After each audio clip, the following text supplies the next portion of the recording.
back. WNST, Towson, Baltimore, and Baltimore Positive. The sign out in front should tell you we are.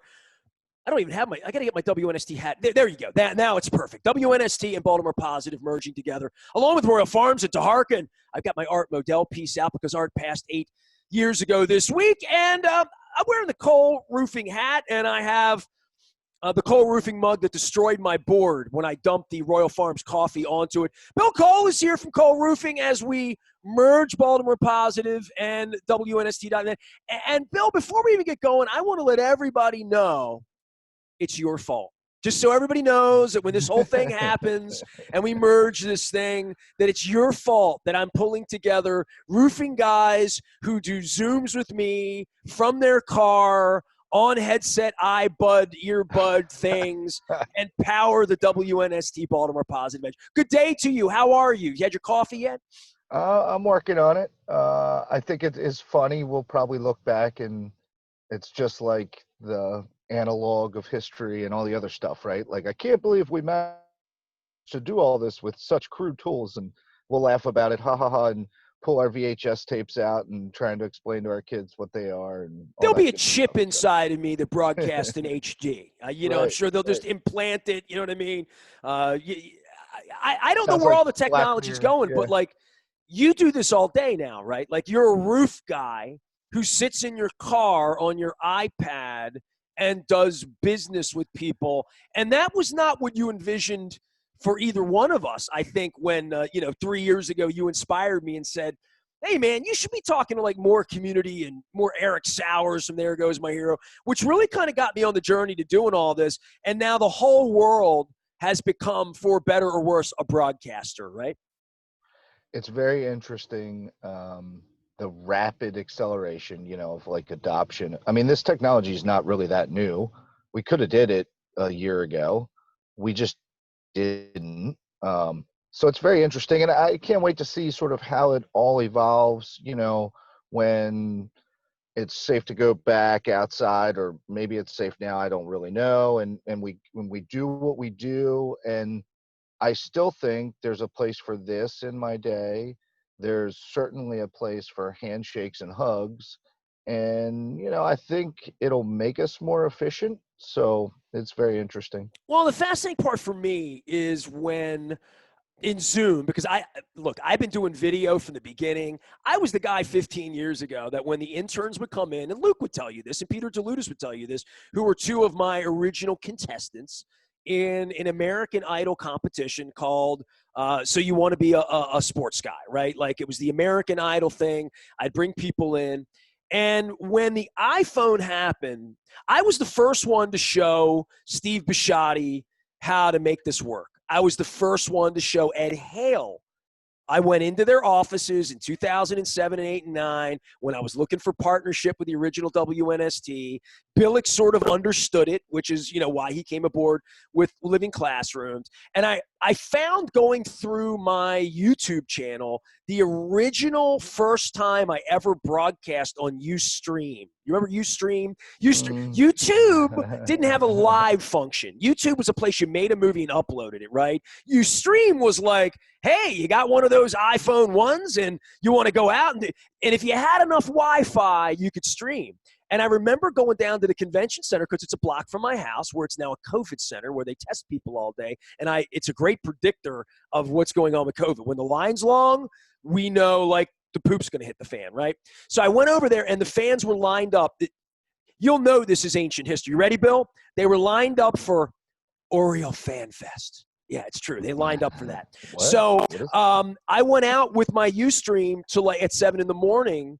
to be Ron Matz, right? You know what I mean? Like, that's what I wanted to do. I said to my wife, you don't understand. I'm going to be a broadcaster. We're going to broadcast live, for real. So my wife had the phone that was like the Storm, the one that had the better connectivity, that connected to 3G or whatever it was in 2008, right? And we went down there and tried to shoot, and it was choppy, kind of like a minute ago you buffered, because you're at the mercy of whatever the tower is in your parking lot that my wife's company makes work, right? So the streaming part of this, and around that time when I discovered this, we had a young intern named Chris, and I don't want to indict him by giving his last name because he's a nice kid. He's from New Jersey, despite all that, right? And he was a kid that like went to Loyola. His parents spent $100,000 on an education. It's 2009. And Billy, I'm like, and he wanted to be on ESPN, right? They all wanted to be either who was the Lindsay Zarniak, who's an awesome person and married to the dude that does NBC Morning News. I see her all the time, right? She's a family now. She's on, or they wanted to be Dan Patrick, right? They never wanted to be me. I wanted to be the Grease Man, so or Howard Stern. So they would come in and I'd say, you do know, like, you can broadcast. Like, you kids are like, you got phones, you know what I mean? Your parent, you have this stuff. I'll get you a little camera for $99 over at the Microsoft. You do know you could, like, do your own sportscast in the back room. We could hang a green screen if you guys want. And I never had a young person that wanted to do that. They all, like, were enamored with radio and podcasting and at that point. And the video side of this that has fascinated me, and this will take you and I always, like, sort of peel the onion back. I do professional audio all day long, and it's all I've ever done for 30 years. And the first 15 years, I didn't listen to anybody. And I would overmodulate my microphone, and I'd scream, and it would just sound awful, right? Like that did, right? So, and I was a screamer in the studio. You go back and listen to my tapes. So in the last 10 or 15 years, Ray Bachman and others got me to realize that if I was undermodulated, you couldn't hear me, you'd just be nodding your head. And if I made the audio professional and didn't make my piece pop like that we could actually sound good. Man, the last 6 months of this experiment of watching television and trying to do audio with people who don't make audio well in an audio medium where the only thing you have in a Zoom meeting, I don't really care about your mustache today or like my goatee or like how your hair looks or like whether Art Modell's on this side this week or the leg lamps here. If you sound bad, I can't listen. If you sound like the Jack in the Box drive-through, like no one's going to listen to that, right? And I'm struggling with getting good audio, but I would think in the era of Zoom, if you want to have a good meeting, being heard is everything, right? Like it is our medium that the medium is the message, and most of our medium is like, can you hear what I'm saying? Unless you're deaf, right? I mean, and God bless all of those folks, but you got to be able to communicate, right? And Zoom and video, and we can't touch each other. Everyone's a broadcaster, Billy, right? It's completely undervalued. I couldn't help you stress it more. Think of the emotional frustration that comes from like cell phones dropping.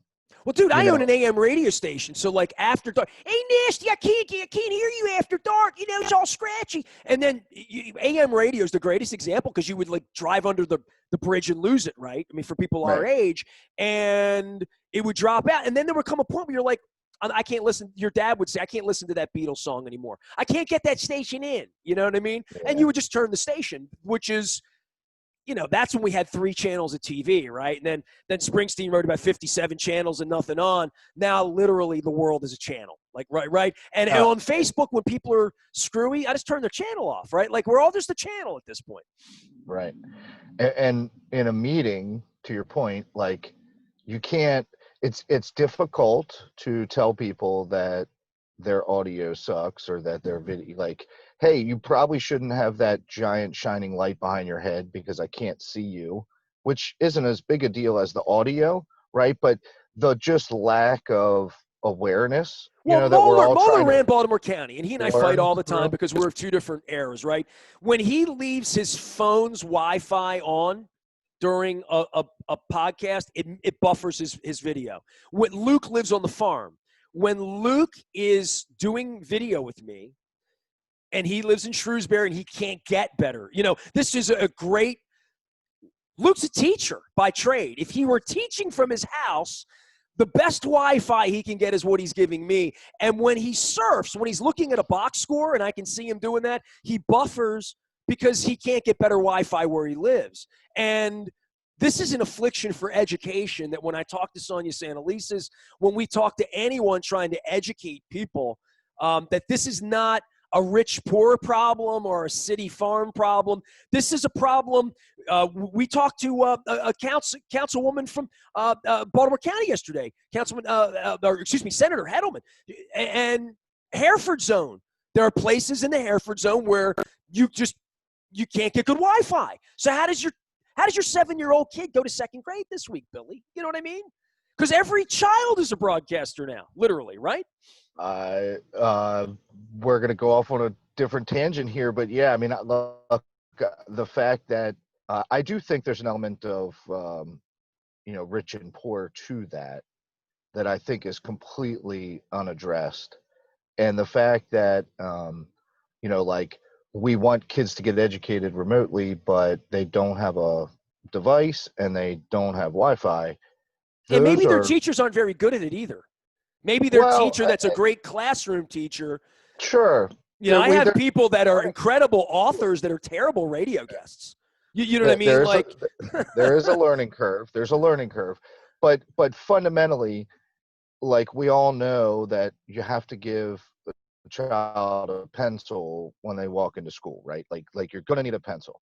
The fact that I like to pick on Google, Apple, Facebook, Amazon, all the companies that are making billions of dollars through the pandemic, the fact that they didn't step up as a group and make sure that every American child, maybe global child, but let's just start with American child, has a device in their hand, and then go to our broadcast companies, the Verizons and the AT&Ts and the Comcasts and all that. You're telling me that they all couldn't get together and figure out a way to have free Wi-Fi for the next 12 months? Well, back in the 30s and the 40s, they figured out how to get my father from Scranton down here to make planes to win the war, right? Like literally, that's how America worked in 1939 and 40 and 40. You're right? I think the Production Act is a possibility, a way of that they could have done that. I mean, these companies, I can see the capitalistic part of it, right? So yes, Comcast and Xfinity or whatever. Why am I going to give away my product, right? You're going to give it away for 12 months. You're going to have people signed up, and guess how many of them are just going to keep paying, right? So, guess how many foundations will all come together to help underwrite it, as we move forward. Like, there's some fundamental things that we miss through all this, and I don't really feel like people are talking about those. But to your point, if I can't hear the person on the other side of the Zoom, for whatever reason it is, because they've got their laptop open and they've got papers sitting on top of it and they don't realize where the microphone is, and I keep telling them and they keep shuffling papers and they keep shuffling, and it just drives you absolutely bonkers. Stop slurping your coffee on my Zoom, right? Exactly. Even though I'm slurping my coffee. Bill Cole is here from Cole Roofing today, and we're discussing the state of the world. He sort of inspired this whole NST Baltimore Positive merger, and I want to take you in a different direction here with sports this week, right? Because football's coming back. The Orioles are in a pennant race. I don't know if you've heard or not. They've been beating the Yankees. If they beat the Yankees this weekend, they're going to be like in 8th place or whatever matters in the American League at this point. I think we're all sort of gathered around, and they're going to kick a football, and Patrick Mahomes is going to play. And look, I've done sports my whole life, and I'm moving my world, right, very, very publicly in a lot of ways in front of everyone, to say, yeah, I'm still going to do sports, and I'm going to do it better than ever, and I'm going to be on the roof in Houston for nobody next week, and the Ravens aren't letting me in this week. The Ravens are only giving us one press pass, so Luke's going to the game. I'm staying at home. I'll get the television experience. I'm flying to Houston next week, so I'll be there for that. And, it's going to do an 80 share, right? Like everybody's going to stop and watch football. Have you ever watched a game on TV? Like a Ravens game? A couple. Yeah, okay. I thought that might be like a first. It's really weird. It's not a first, but it's really weird. You better be careful. You may never go back. I've missed 5 or 6 road games. I can tell you which ones they were. I missed the New England Y2K game. Do you remember that one? No, but Y2K was they played on January 1st, 2000, right? Sure. And it was the end of a lousy Billick's first year, right? So it was the year before the Super Bowl. We were like 7-8. I didn't go. I Is that missed Jim Billick's. Harbaugh quarterback? No, Was it not under Billick? Billick. No, that No? would have been Okay. Stony Case. Oh, okay. But how could I have forgotten That him? would have been no. My Actually, it would have been apologies. Wally Richardson. No, I don't know. You're giving me football questions now. Stop that. That stuff's fun. How dare That you ask stuff's fun. sports guy questions? Back when the stuff mattered, Don't worry, it's fun. I wrote books about it. I can look it up. Yeah. Um, you taking me off a tangent now. So I know. you I'm moved sorry. me now. So you just You're gonna go. You're not allowed to go this week because Luke's well, gonna but here's the go. deal. How important is it? You know what I mean? Like we're all Yeah. going to stop, and I'll tell you what. I don't know what fan of the Islanders, is in love with the fact that they're watching these games in September and taking it as seriously as they would if the Islanders were really on a Stanley Cup run in a real non-pandemic environment. I don't even know who's in the NBA play. Like I literally don't know. Like I literally don't know. I haven't paid any attention, right? I do know a little bit about who's in first place in baseball because I talk about it enough and I watch it, and I know Ryan Mountcastle's the cat's meow, and I saw Dean Kramer has hair like me, and you know what I mean? Like I know a little bit about like all of that, but I don't care like I used to care, and it doesn't feel to me like anybody else cares the way they used to care. I'm wondering how much you're going to care on Monday morning if the Ravens lose to the Browns, and they shouldn't lose to. But we're really getting a spatial thing now about how important the purple flamingo is on the lawn. And this is going to be very disconcerting, I think, when it all comes back around as to the $1,200 you saved this weekend by not going to the Ravens game with your club seats, as to whether whenever this happens again, whether you're not just going to enjoy the chicken you get from Royal Farms this weekend in your basement, that this is a dangerous time for American sports, for me. Not unlike a whole bunch of other stuff, this too has been accelerated. So I think there is something having to do with age and maturity and family and things like that. Like I've been moving away. I mean, from 96 to probably, I don't know, '05. I don't think I missed a home game, right? Like, and then last year I think I went once. Um, That's amazing. When they don't have you and me, Dennis and I talk about this all the time. When the Orioles don't have us, who do they have? You know what I mean? Like, and well, that's they're supposed to really have the 25-year-old version of us, right? That's who that I mean that I can't do 8 hours on a Sunday, right? Like that doesn't fit into my life. Uh so that next generation is supposed to fill those seats that you and I put open. And I don't they have different interests, and that's that whole millennial discussion. I do believe on Thursday the entire world is going to watch that football game. Like I think it.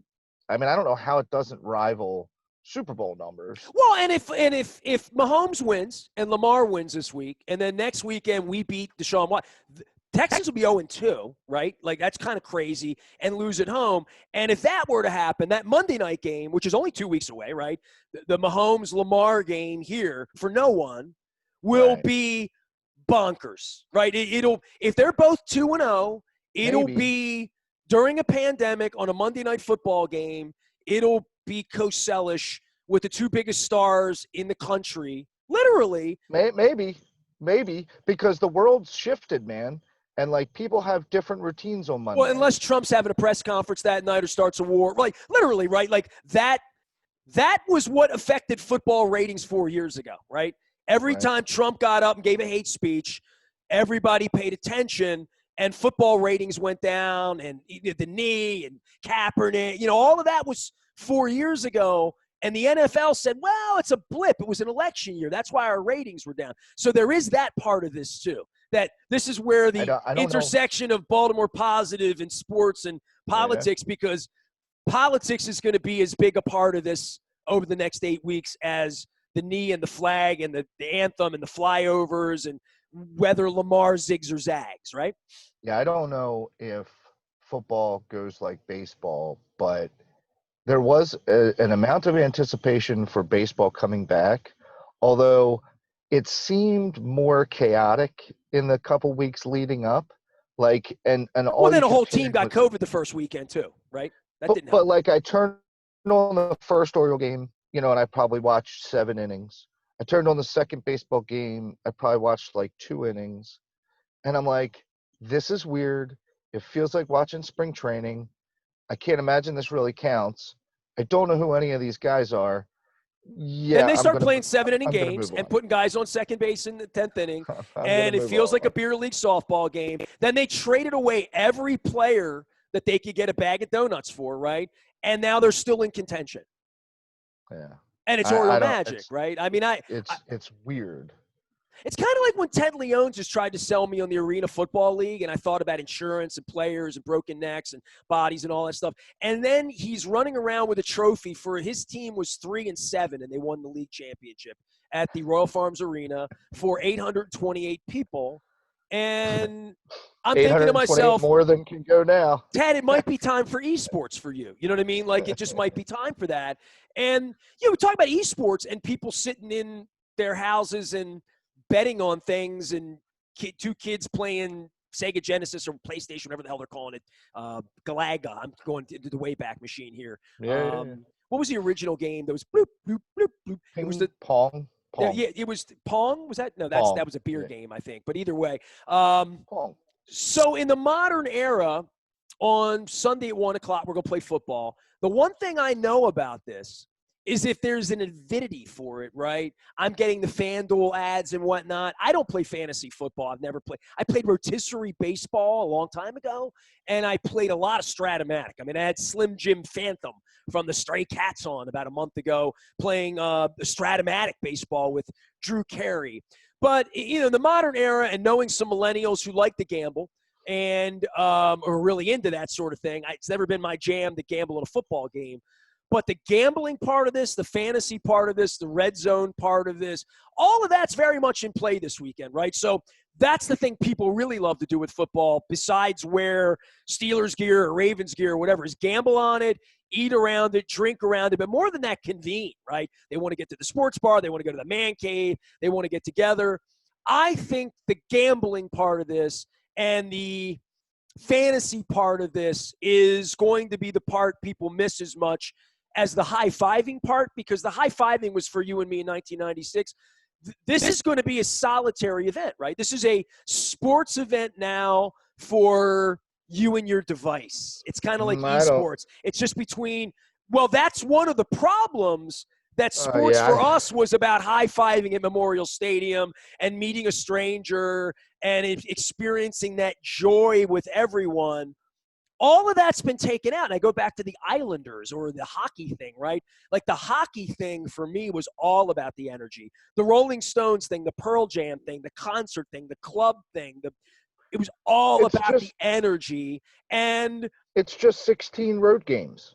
It's just it's 16 road games. right that you can People are going to gamble go. on and play fantasy anywhere Right. and drink beer. People are going to go to their bars. They're going to have them.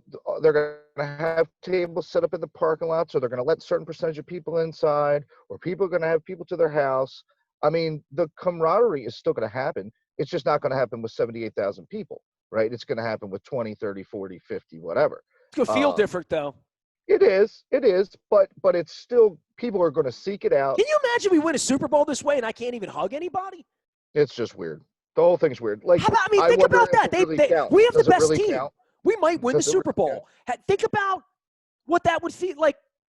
Not going to a game, not touching anybody, no Monday Night Live shows, no nothing, and then they go win a Super Bowl and there's no parade, right? What is the party like if by then we're 2 months into a vaccine and it's the first sports event where they're allowed to put people there?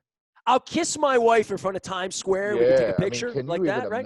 can you even imagine the insanity? How many people from around the country would flock? What city is it supposed to be in? Do you know? The Super Bowl is in Tampa. Yeah, Tampa. We had fun there once. Yeah, the entire country is going to flock to Florida in the beginning of February to celebrate the first sports game that we're allowed to all go to. It'll be insane.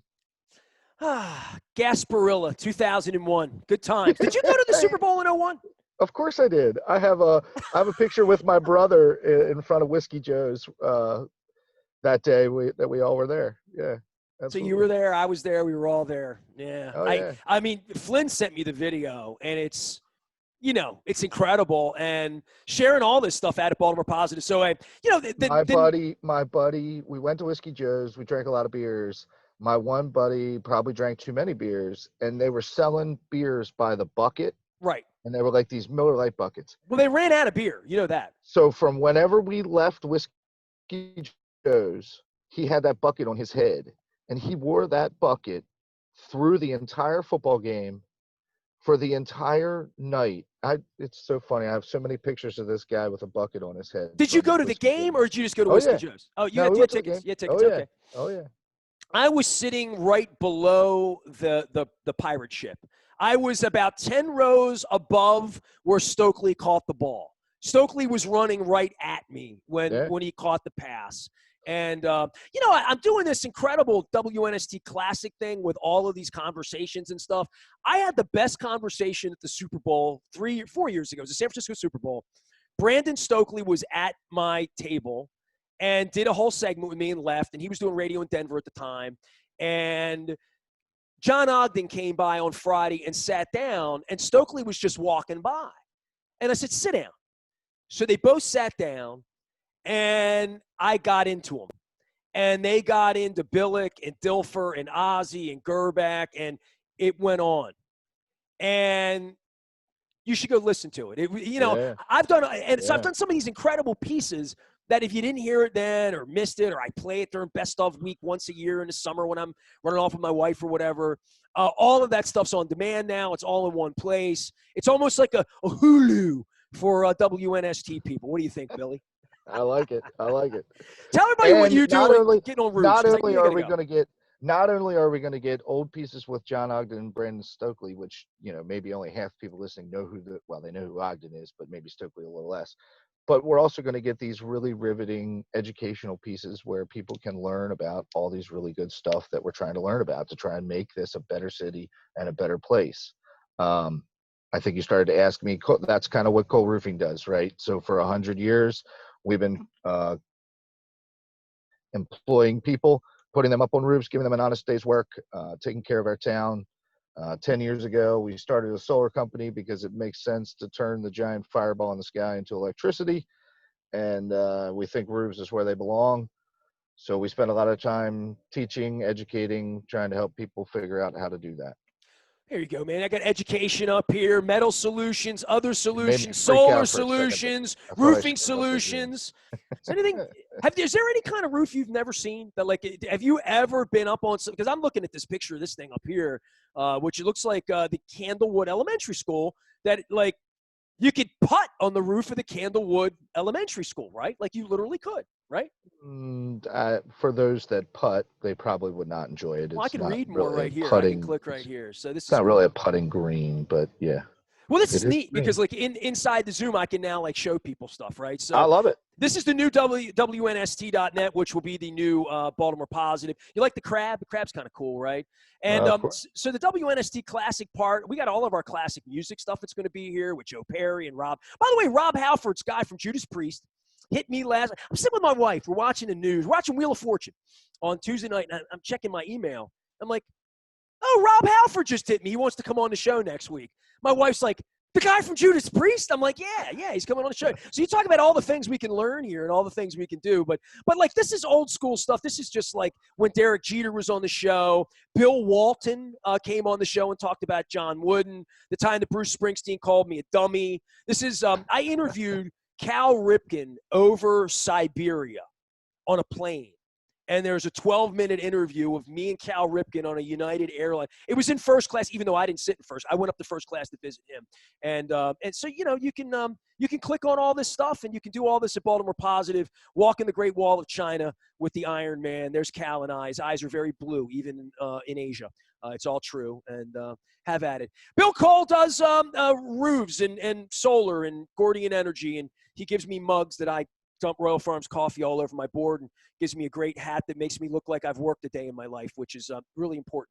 I appreciate full circle. See, when I have all these blue collar, awesome sponsors that do the kind of work that I can't do because I'm a tenderfoot, it makes me look like I'm from Dundalk when I get to wear worker stuff, instead of, because when I put on a suit, people are like, cut that out, you're from Dundalk, right, Bill? Yeah.